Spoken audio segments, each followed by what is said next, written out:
Vai coordenar a próxima mesa é o Alexandre e o Sandro Fontana, ele vai falar sobre mensuração do nível estimado mediúnico.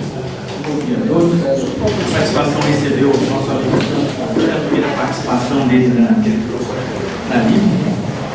Vou trocar de microfone então. O Sandro é natural de Porto Alegre, Rio Grande do Sul, Informação e Tecnologia da Informação pela Universidade de Santa Catarina. É aeronauta, piloto, instrutor e trabalha com simulador. Então, o Sandro voa longe. E agora é pesquisador da doutrina e vai ter a satisfação de apresentar para a gente o estudo sobre mensuração do nível estimado mediúnico. Obrigado. Então, obrigado, pessoal. Você para passar. Infelizmente, meu currículo não é de doutor, pós-doutor, mas eu salvo um pouco por sinais do PRI, que foi piloto, pelo menos ter deixado alguma coisa escrita. Bom, eu gostaria de agradecer principalmente a equipe da DIP por estar aqui, porque até então, há muitos anos atrás, eu entrei no Espiritismo, quando eu tinha uns 15 anos, hoje já estou com 40, e eu nunca encontrava grupos que fizessem pesquisa na área do Espiritismo. Então eu comecei a me decepcionar com o Espiritismo, acho que deve ter acontecido com vários espíritas que viram um outro lado e o pessoal acabava fugindo um pouco do foco de Kardec, que era a pesquisa, e eu acabei meio que chateando com isso e acabei me afastando do Espiritismo, né? Comecei a fazer pesquisas meio que independentes até os meus 17 anos, quando eu parei, quando eu fui tentar gravar uma preta velha e meu gravador foi, né? Eu falei, realmente tem alguma coisa de verdade nesses fenômenos, né? Aí o que aconteceu? Já faz uns 23 anos eu venho pesquisando independentemente, ou seja, eu não sou vinculado a nenhuma casa espírita, eu meio que abandonei não o espiritismo, mas as casas espíritas em geral eu acabei não frequentando mais nenhuma assiduamente, só a nível de pesquisa mesmo. Então, por um lado foi bom para mim, por quê? Porque eu acabei vendo um pouco da parapsicologia, vendo outras visões, outras críticas, né? Não somente um foco, né? Uma só e única doutrina.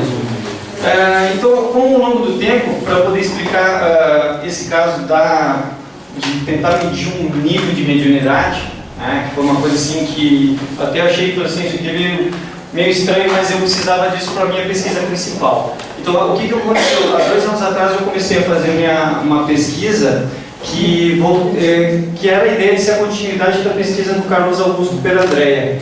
Não sei se alguns de vocês já devem ter ouvido falar. O Perandrea, uma vez ele foi convidado a periciar grafotecnicamente cartas psicografadas do Chico Xavier. E se propôs um desafio para o Perandrea, era saber se era possível identificar a assinatura de uma pessoa através de uma psicografia. Então o Perandrea assumiu esse desafio de tentar descobrir isso. E ele constata, entre várias coisas, uma autenticidade na assinatura.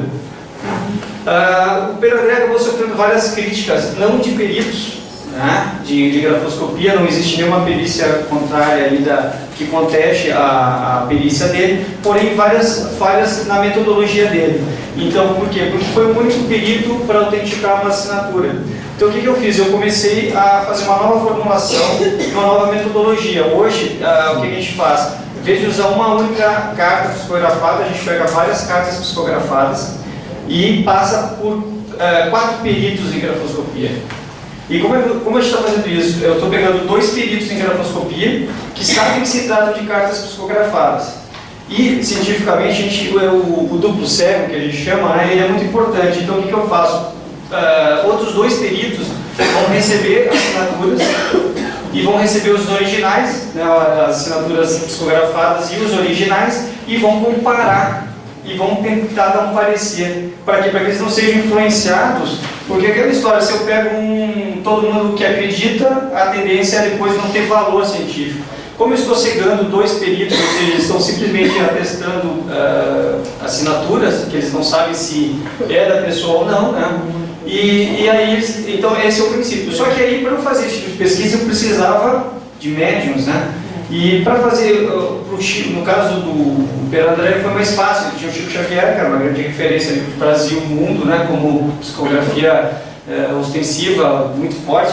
Então, para se fazer isso e até para a ciência poder replicar a minha pesquisa no futuro, eu tinha que classificar tipos de médiums mínimos para que pudessem ser testados no futuro. O que isso quer dizer? Que se eu faço uma pesquisa hoje, para ela ser aceita cientificamente, daqui a 10 anos, se um pesquisador quiser, tem que pegar a minha pesquisa, refazer o mesmo teste e o resultado tem que estar pelo menos igual ou parecido, comprovando ser algo verídico. Então, para evitar até os detratores do espiritismo, ou os mal intencionados, porque existem, eu tive que classificar um nível de médium, tipo dar uma graduação para a capacidade mediúnica, para que existisse um nível mínimo para que o próximo pesquisador requeira. Não, o cara, vamos supor, ele pega um médium qualquer, eu fiz com 10 médios, nem uma assinatura dele, então não funciona. Então, para não funcionar assim, eu tive que categorizar esses médiums, né, numa escala que eu defini, eu vou mostrar isso para vocês. E aí, a partir daquele nível, o médium pode ser propício para fazer esse tipo de teste. Né? Seriam níveis diferentes. Eu trouxe uma assinatura, que eu até tinha um pedido para dar um parecer, porque a pesquisa ainda está em andamento, né? Os laudos periciais ainda não estão todos finalizados. Mas eu queria mostrar para vocês uma das assinaturas que estão sendo analisadas, se o Marcelo puder colocar a foto. Todos os casos foram selecionados a dedo, assim, eu escolhi dentro daqueles critérios da tabela, e assinaturas, né? Esse caso é um caso interessante, foi um garoto que morreu, também acidente de carro, entrando na estatística do Ademir, né? Ele morreu em acidente de carro. A família dele, a mãe não acredita, a mãe é católica, super católica, não acredita até porque o filho era super católico. O pai, mais ou menos, ele acredita e não acredita, então foi por isso um dos motivos que eu escolhi, porque se você pega aquele que acredita, é porque ele acredita e está vendo a assinatura onde não existe, né? Então eu peguei um dos casos, foi esse. O que é interessante também, o pai tentou algumas comunicações com o filho e não conseguiu. E ele percebeu que as mães, quando estavam presentes, os filhos vinham se manifestar. E aí o dia que a mãe vai, mesmo não sendo espírita, o filho se manifesta. Ali a primeira assinatura, é bem mais complexo que isso, mas só para vocês terem ideia, a primeira assinatura é psicografada. A segunda, a terceira e a quarta são dos documentos.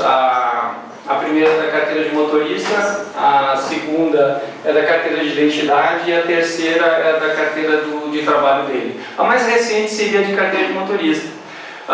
Então, um dos desafios da pesquisa é como alguém que não conhece a letra de uma pessoa consegue replicar essa letra.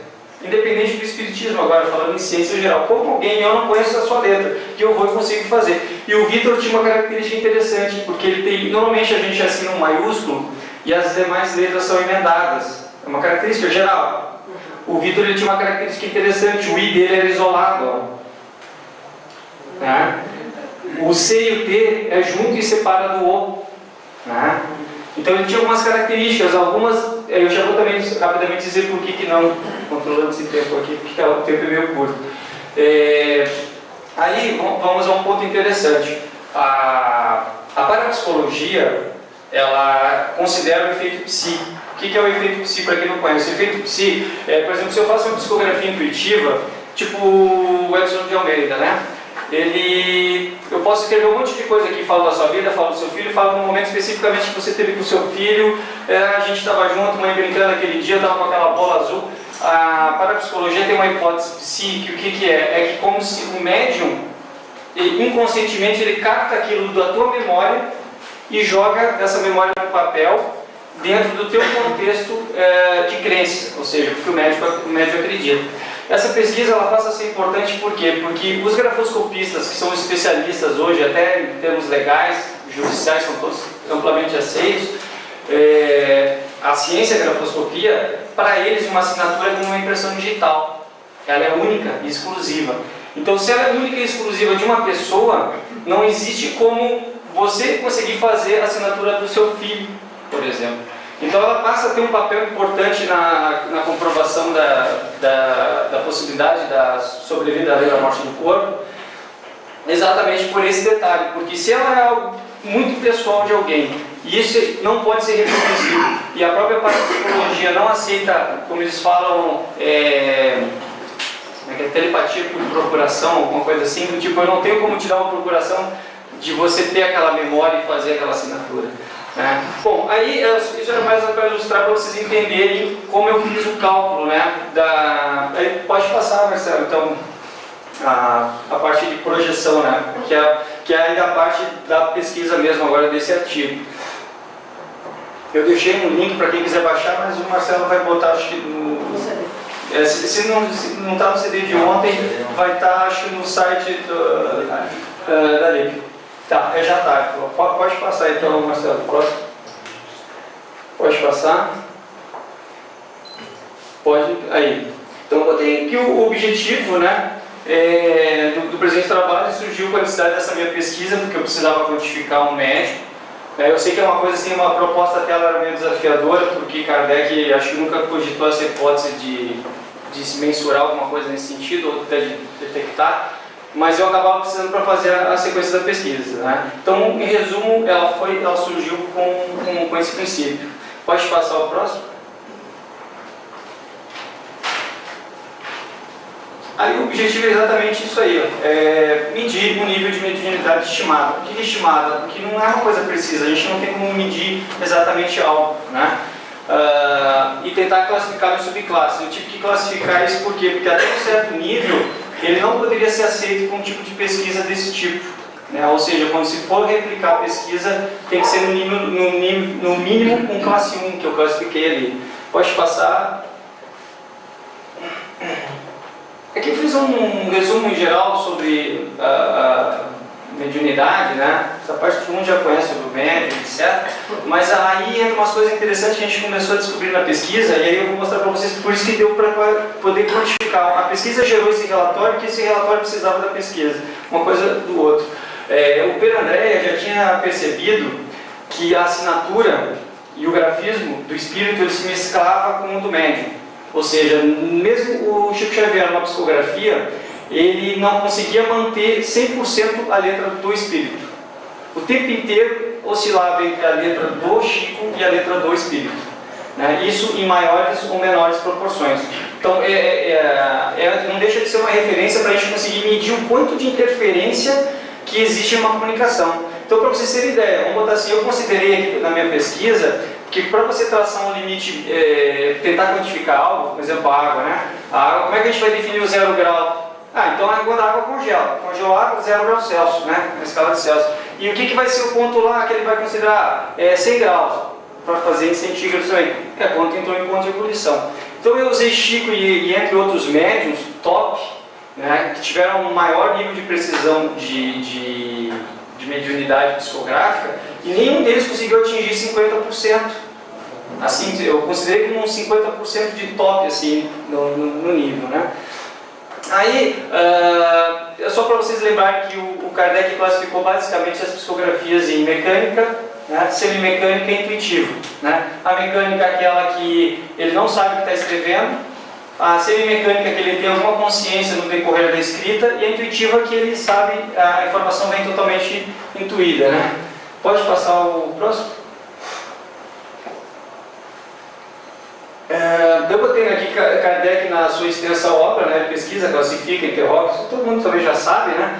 Mas aí eu botei uma coisa interessante que eu, numa análise minha, que um dos grandes princípios do conhecimento espírita, ele se baseia em mediunidade, né?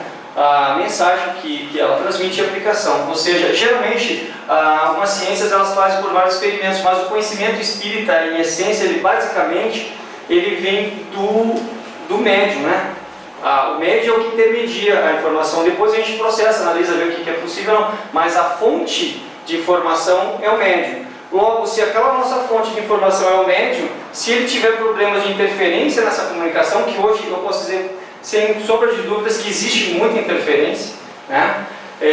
No mínimo 50% de interferência, se fosse tentar quantificar, no mínimo. Então, quer dizer, a gente já sabe que essa informação ela nunca consegue vir 100%. Então aí eu tentei quantificar o que? Abaixo disso. O que eu consigo saber dentro daquilo, né?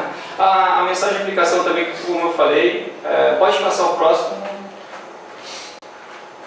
Em outras palavras, a ciência espírita depende exclusivamente da mediunidade para obter informações, né? Mensagem. Então essas podem ser analisadas, né? Por algum método. O CUI foi o caso que o Kardec usou, fazendo uma espécie de várias perguntas iguais para vários médiuns diferentes, e vinha e filtrava quais eram as mensagens mais coerentes sobre algum assunto, né?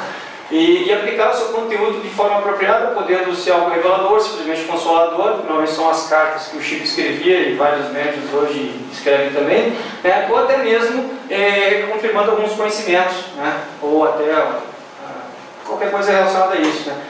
Próximo. Interferência e mediunidade, né? Antes da estagnação das pesquisas espíritas, né, o Alexandre Aksakov, não sei se alguns que já pesquisam na área mais espiritismo, ciência, devem ter ouvido falar dele. Eu encontrei estagnação, porque o espiritismo ele foi muito pesquisado ali por 1900, 1920. Depois disso, pode ver, principalmente no Brasil, a gente pegou uma onda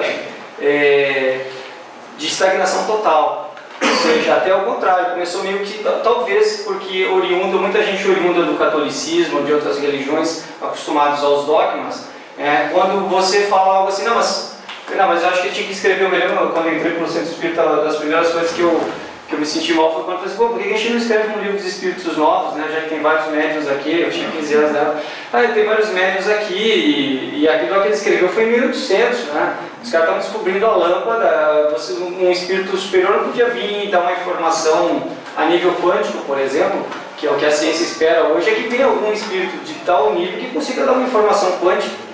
Então os críticos contestam assim, mas por que o espiritismo, se ele fosse tão avançado, por que não vem um cientista lá e vem dar informação, dar as respostas quânticas, se na época eles trouxeram tanta informação, né? Então, o Alexandre Aksakov foi um dos pesquisadores, eu não me lembro pela literatura se ele acreditava, se ele era espírita em si, não era, né? Ele simplesmente pesquisou. Ele chegou à conclusão do animismo, né? O que é o animismo? Aí acabou que o espiritismo meio que adotou como uma interferência não intencional, podemos ser intencional, mas geralmente não intencional do médium. O que é isso? Por exemplo, o Chico Xavier, ele, ao psicografar, mesmo sem ele querer, ou mesmo ele estando inconsciente, a assinatura dele, a letra dele surgia no contexto, né? É mais fácil falar em termos de grafismo porque você consegue ver a letra mudando. Uma hora é uma letra, outra hora é outra letra. No caso do Vitor, esse é um exemplo. Uma hora o D de Luca, o D é do médium, não é o D do garoto, né? Então, esse animismo se tornou presente. Então, eu pensei assim, bom, se o que é anímico, né, é o contrário do que é comunicativo, então deve oscilar o que é o anímico é a interferência, né, proposital ou não. E aí eu fui concluindo a partir de várias cartas analisadas que quanto mais para o lado intuitivo a psicografia, mais interferência existe. A semiconsciente existe mais interferência ainda. Por quê? Porque como o médium está consciente do que ele está fazendo, ele interfere mais ainda. Então tem certa visão assim que o médium tem que estudar muito, etc, etc. Às vezes eu penso que o médium, quanto ele menos souber do que ele está escrevendo, é melhor. Porque se eu for fazer uma pergunta para o médium aqui, de repente, psicografar, e eu fizer uma pergunta de algo que ele saiba, ou que ele já deu na codificação, a tendência é que ele me responda e interfira na resposta. Então é melhor eu pegar alguém tipo como era o Chico Matuto do Mato lá, que só tinha a quarta série, que não sabe nada, e chega assim, tum. Aí como fizeram uma pergunta para o Emmanuel ou outros espíritos para responder coisas econômicas, etc, né? Como tem vários livros, né? Mas só para falar, lembrar do animismo, que é uma questão de tempo. Pode passar para o outro? Aí, classificando os médiuns, eu tive também que classificar os médiuns em tipo a mediunidade verdadeira, que é uma mediunidade que realmente ocorre, né? Tive que tocar um pouco na ferida, que é a falsa mediunidade. Vai fazer difícil. A falsa mediunidade, o que ela seria? É a mediunidade que, não que o médium seja fraudulento, é aquela que ele acredita que tem algum potencial de mediunidade, mas se você for analisar tecnicamente o que ele não produz nada de comprovativo, certo? A mediunidade intermediária, que é uma que intermedia nos dois, né? E a mediunidade fraudulenta, que essa é a pior de todas, que é o médium fingindo passar alguma coisa conscientemente ou com o intuito de ganhar alguma coisa, fama, dinheiro, etc, né? Aí eu botei um detalhe assim, importância da literatura extra-espírita na pesquisa. Basicamente a minha pesquisa tentou sair do âmbito espírita, literatura espírita.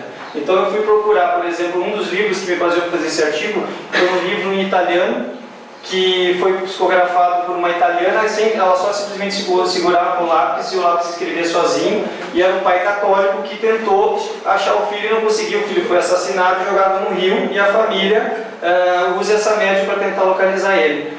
No Brasil, infelizmente, uma editora católica trouxe o direito autoral, publicou a primeira edição e sumiu com o livro. O livro é extremamente revelador porque ele fala exatamente o que a gente conhece do Espiritismo. Qual que é a editora? Já vou lembrar, mas eu te falo. Mas é uma editora católica, trouxe e sumiu com o livro. Ainda bem que existe o pessoal da internet, eu tenho o livro em PDF, né? Eu só não botei na internet porque questões autorais, tentei localizar a família lá, porque ele revela muita coisa e traz várias informações, inclusive totalmente condizentes com o Espiritismo. Outro livro que eu usei também foi o da Grace Rocha, que ela sente a mão mexer sozinha, começa a escrever. Ela é católica da inglesa, anglicana, e foi o único relato que eu conheço como da primeira a perícia grafoscópica. O reverendo não acredita nela, manda para um perito, e o perito conclui exatamente o que Per Andrea fez 15 anos depois, que as letras eram misturadas. Pode passar para o próximo. O princípio lógico, então, que eu usei para fazer, vou ter que simplificar mais ainda, né? Mas eu considero assim, que a comunicação ela se faz em estado perfeito em 100%, certo? A comunicação pensada, isso pensando na gente mesmo, você pensa em algo e quando você vai falar algo, você quer escrever algo, você não consegue passar tudo o que você está querendo. Então já começa dentro da gente mesmo, você já não consegue transmitir 100% do que você quer. Então você já tem problema no pensamento, que você pode errar, e na parte que vai exteriorizar. Pode dar 2 cliques aí, Marcelo, que eu acerto. Aí. E aí o que eu fiz então? Eu considerei o espírito como 50% da informação, que não pode ser medida, né? E os outros 50% que compete ao médium. Então eu resolvi trabalhar dentro desses 50% de informação, já que o espírito eu não consigo saber qual é a capacidade dele. E depois também, se der tempo, eu falo rapidinho sobre a capacidade que o espírito tem que ter de se comunicar. Pode passar. Então, o que isso implica? Né? Implica que o médium não possui controle absoluto na comunicação, mesmo inconsciente, né? E o espírito precisa saber se comunicar. Esse é um dos outros detalhes importantes. Pode passar. Então o espírito precisa saber se comunicar. Não há controle possível, né? Ou seja, independente da nossa vontade. Então eu vou fazer um parênteses aqui rapidinho também, contrariando um pouco as ideias, não digo as ideias, mas por exemplo, Kardec não cita em nenhum momento que um espírito precisa saber se comunicar. E em todas as pesquisas que eu tenho feito aqui com vários dados, se o espírito não conseguisse se comunicar, ele não consegue fazer uma comunicação efetiva. Então uma assinatura, além dela não ser 100%, você tem que considerar um bom exemplo é quando você pega a mão de alguém, por exemplo, eu quero tentar fazer minha assinatura, então eu seguro uma caneta e você marca, vem, pega a minha mão e tenta assinar. A sua assinatura vai ser totalmente deformada. O caso do Vitor, aqui eu botei uma assinatura, ele faz 3 assinaturas, ele faz 3 tentativas, a primeira sai muito ruim, aí ele faz uma segunda e ele faz uma terceira. Então, tipo assim, ele teve que ter um momento, e aquilo ali é um momento único. Tipo assim, eu tive uma oportunidade de comunicar, estou indo aqui agora. Então, isso é uma coisa que a gente já detectou. Se o espírito não soubesse se comunicar, que é aqueles outros 50%, não adianta o médium ser seu Chico Xavier. Ele não vai conseguir vir nada. E talvez explicaria porque muitas das psicografias do Chico não vinham com a letra da pessoa. Porque mesmo, e hoje os médiuns analisados também não conseguem saber explicar por que a assinatura às vezes vem com um espírito e às vezes não vem. Né? Então, mais ou menos, seria uma tendência lógica para isso. Né? Próximo. O médium não possui controle absoluto da comunicação, né? E isso vai depender do quê? Do dom mediúnico e do desenvolvimento. Por isso que quanto mais o médium estiver desenvolvido, mais ele conseguir ser passivo no momento da comunicação, melhor tem de ser a comunicação, porque ele interfere menos. Né? E o dom, que é uma coisa que não adianta, é uma coisa de cada um. Pode ir para o próximo? Aqui eu fiz um resumo da tabela, até porque o artigo é longo, se vocês quiserem depois ler. Eu dou 4 exemplos de 4 classificações, mas como é que eu fiz?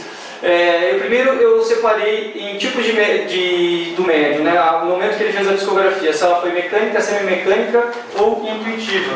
Deixa eu ver aqui, porque provavelmente vocês não vão conseguir ler. E o que eu fiz, assim, resumindo? Eu criei letras, né? Por exemplo, a escrita. Se ele possui escrita ambidestra, ele vai um valor atribuído para ele de 50. Né? O médium consegue escrever com as duas mãos. Existe relato do Chico Xavier psicografar uma carta e na hora de assinar ele troca a carta de lápis e assina com a mão esquerda. E aí depois eu conversando com a sobrinha, ela falou assim, não, realmente a minha tia era canhota. Então isso foi uma capacidade. Então eu comecei a separar os tipos de capacidade. Né? A grafia idiomática do tipo, o Chico, aquela psicografia que ele fez e foi periciada pelo Pedro Andréia, foi em italiano. Então, o Chico, até então não existe prova nenhuma que Chico falava italiano. Como é que o Chico conseguia escrever em italiano? Né? Então é um outro atributo que seria o valor de 50. E aí o examinador que vai pegar a carta, ele vai ver se preenche cada requisito e vai ver que nota ele vai dar para cada ponto.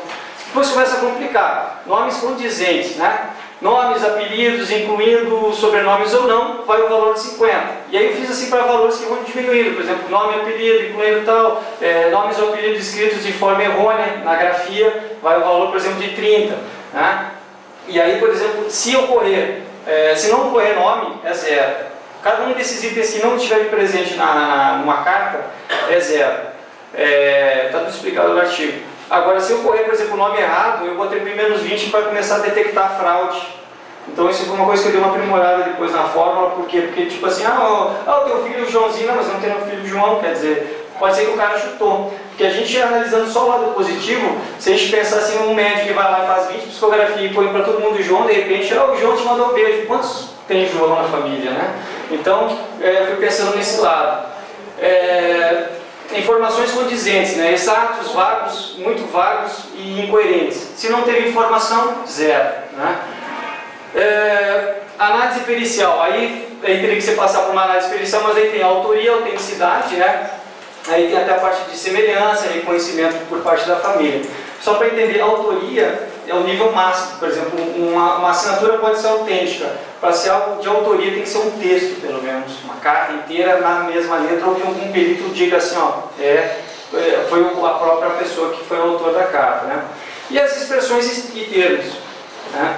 Então, quer dizer, expressões que eu dizendo, eu sou do sul, vou usar um bate. Daí, de repente, se o médium, óbvio, se ele não sabe que eu sou do sul, e morre alguém da minha família, ele fala bate, né? Aí o que acontece? O médium desconhecia o fato de eu ser do sul. Veio uma expressão da minha região, ou lá do Nordeste, e etc. Aí então vai se pontuando de certa forma. Pode passar o próximo, então? Então o que eu fiz? Nessa tabela, na verdade eu fiz uma coisa simples. Média. Não, mas parece que isso aqui é para matemática de primeira grau. Eu não sou matemático, Não, mas o que eu fiz? Simplificando a fórmula, A, B ou C. Então, quer dizer, você vai categorizar ele como mecânico, semimecânico ou intuitivo e vai somar as notas que você deu para cada item daqueles. Divide por 7, aí você vai ter o que eu chamei de valor médio, estimado mediúnico. Pode ir para o próximo? Então esse valor, aí eu classifiquei em classe 1, 2, 3 e depois a 4. Por exemplo, se o valor der entre 25 e 50, né, ele caracteriza uma comunicação eficiente, né, para identificar o espírito e considerar uma comunicação verdadeira. Né? Para você ter ideia, raros médiums, eu botando na ponta do lápis, atingem nível de 25 a 50. Vou ter um classe 2 que seria entre 15 e 24.9, né, caracterizando uma comunicação evidente, porém com muito animismo, né, uma dificuldade de comunicação por parte do espírito. Tal variação garante estimadamente uma comunicação com distorções aceitáveis para a interpretação da mensagem. Quer dizer, você vê que tem verdade ali, você consegue identificar talvez daquela forma pragmática, etc., mas você não consegue ter tanta certeza. Né? Entre o 10 e o 14.9, que seria o classe 3, já é o mínimo aceitável que eu considerei. Então eu ajustei essa tabela, assim, de 10% para cima é aceitável. Abaixo de 10%, a informação é tão vaga que você não consegue determinar se aquilo ali é uma mediunidade verdadeira. Né? Se for um caso de carta, você já não consegue saber. Eu fiz alguns exemplos no artigo para cada um dos itens, né? Pode passar... Então aqui, por exemplo, no caso menor que 10, né? O que seria... E se você puder abrir só... Não, depois deixa por último que não vai dar tempo. Pode passar o próximo. Então as aplicações possíveis, né? Definir parâmetros para experimentos, que foi o meu objetivo principal da formulação desse artigo, né? Definir uma confiabilidade mediúnica para obras literárias, por exemplo, que a gente tem mais, eu penso assim, sendo tecnicamente, né? E eu me sinto na liberdade de falar, hoje se nós pegarmos um livro, mesmo os do Chico Xavier, o que foi, porque, cara, cada caso é um caso e o momento que está sendo psicografado também é um momento, né? Mas se a gente botar hoje estimadamente, você não consegue ter certeza, com certeza o médium não foi 100% de potencial dele. Então, como a gente, vamos supor, se o espírito tivesse uma habilidade, vamos supor, vamos considerar Chico Xavier e Manuel tivesse uma habilidade total sobre Chico, ele atingisse 50%, e Chico, no momento ruim dele, ela tivesse 30%, o que está escrito ali, o contexto todo, ainda não consegue ser 100%. Vocês entenderam? Então é mais ou menos, até para se definir. Aí eu dei um exemplo no artigo, teve um livro agora que foi publicado tempo atrás sobre aquele acidente da TAM que ocorreu aqui, que caiu. O livro até teve um processo, ele foi proibido, né? Não sei se vocês sabem, ele foi proibido de ser comercializado, porque o autor do livro, que eu não conheço, nunca testei, também não posso falar, mas ele escreve o livro e fala que todo mundo foi um karma coletivo, que eles foram uma tropa na época medieval que queimaram uma vila. O comandante, que até eu conhecia, ele era o general, e eles, em karma coletivo, resolveram morrer queimados juntos. Aí várias famílias de várias religiões diferentes se sentiram ofendidos e entraram com processo na justiça. Então, isso mostra que a gente tem que ter certo rigor em publicar algo, porque a comunidade espírita, geralmente, ela aceita tudo que vem. O cara manda, ele vem, que nem a história de criança índigo, cristal, não tem perfil. Mas que veio de outro planeta. Aí eu falei assim, quem é que escreveu isso? Esse cara foi testado, entendeu? Eu falei assim, o que tem a aura azul. Eu falei, pô, será que médiuns que tem mediante de visão falaram de alguém que viu, alguém fez a regressão e veio de outro planeta? Até agora não existe nada disso. E a comunidade espírita, de uma forma geral, aceita isso como... Então, no fundo, esse trabalho, ele pretende até, se possível, você conseguir medir para ver, mas quem é esse cara que escreveu isso? Né? Pô, criança índigo veio de outro planeta, eu acho que é mais provável vir de espíritos um pouco mais evoluídos com alguma missão, mas alguém escreveu que veio de outro planeta, e aí ficou. Então, aí vários críticos ridicularizam o espiritismo porque os espíritos acreditam que veio gente de outro planeta, até foi provado que não tem vida em Marte, que não tem vida não sei o que, e aí os caras dizem, entende? Então isso repercute mal para... E a autorização do próprio médico para ele ter um controle de obter uma mensuração para trabalho com o público em geral. Pode finalizar nisso, porque senão já vai estar muito tempo. É muita coisa, né? Aí eu fui para as perguntas.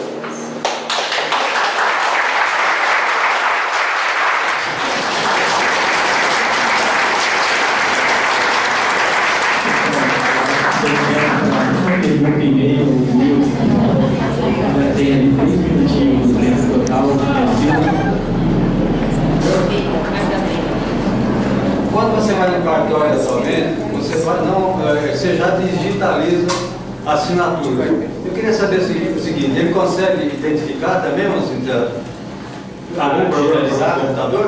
Então, assim, existe hoje uns teoremas, até a gente estava conversando com o Xavier ontem, por exemplo, por que você não usa esse tipo de recurso? O problema é que a grafoscopia como ciência aceita judicialmente, por juízes, quando se bate uma dúvida sobre isso, e esse sistema de cálculo matemático não funciona, porque por perito, ele analisa desde a pressão. Por exemplo, eu escrevo com uma pressão com a caneta. Eu falo uma coisa que todo mundo faz, né? Um escreve mais forte, outro escreve mais fraco. E ainda, entre esses detalhes, por exemplo, vou escrever um L.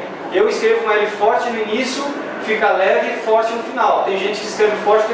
Então, um perito, ele analisa a parte de trás do papel. E toda vez que você tenta falsificar uma assinatura, existe o que eles chamam de parada cerebral, né? São vários requisitos. Então essas paradas cerebrais são detectadas pelo perito no papel. Isso daí, um sistema que você vai fazer, por exemplo, um mecanismo hoje não consegue, ele simplesmente pega o traçado. Então o traçado não dá para dizer que ele é 100%, ele não é aceito judicialmente. Então até onde o meu conhecimento vai, nenhum juiz pede para você botar uma assinatura num computador e ele dizer, ele pega peritos, né, especializados que vão analisar desde o papel, a força que foi escrito, aonde tem, se tem marca de falsificação. E até já nesse detalhe interessante, no caso do Vitor e dos outros todos, as famílias alegam que o médium não viu a assinatura previamente. Os peritos analisaram os originais e disseram assim, não são fraude, porque quando é fraude tem traços de fraude. Então, quer dizer, confirmando o que os pais falaram. Isso, por exemplo, um sistema assim não iria detectar. Mais uma pergunta sobre a lei? Bom, um dos objetivos, me parece, é para saber a autenticidade da comunicação, independente da letra, né? O Espiritismo, no seu estudo, fala de fraudes, falsificações, contradições, abusos do exercício da mediunidade. Também nos fala de tipo de médios, onde identifica um médium seguro, talvez o mais seguro, e por aí afora. Mas uma recomendação que Kardec dá é que, para quem ainda possa ter certeza das comunicações, não há outra forma senão a repetição e a análise delas. Certo? Isso, isso o Kardec está totalmente certo. Então é que assim, por que eu fui procurar coisas na literatura extra espírita? Porque como a gente vive num grupo, a tendência, se a gente for pegar a literatura espírita de uma forma geral, os livros de romance, é tudo a mesma coisa. Então quando eu fui dizer assim, se é verdade, ela tem que estar em outros lugares. Então eu encontrei a verdade lá nos anglicanos, um fenômeno que ocorreu, encontrei lá nos católicos, foram omitidos, escondidos depois, mas está lá e está registrado. Então, exatamente, então são casos que se repetem, né, independente da crença religiosa. Só que me dá mais respaldo científico se está fora do meio espírita. Bom, o tempo acabou, se alguém quiser perguntar mais coisas, mais tarde no almoço.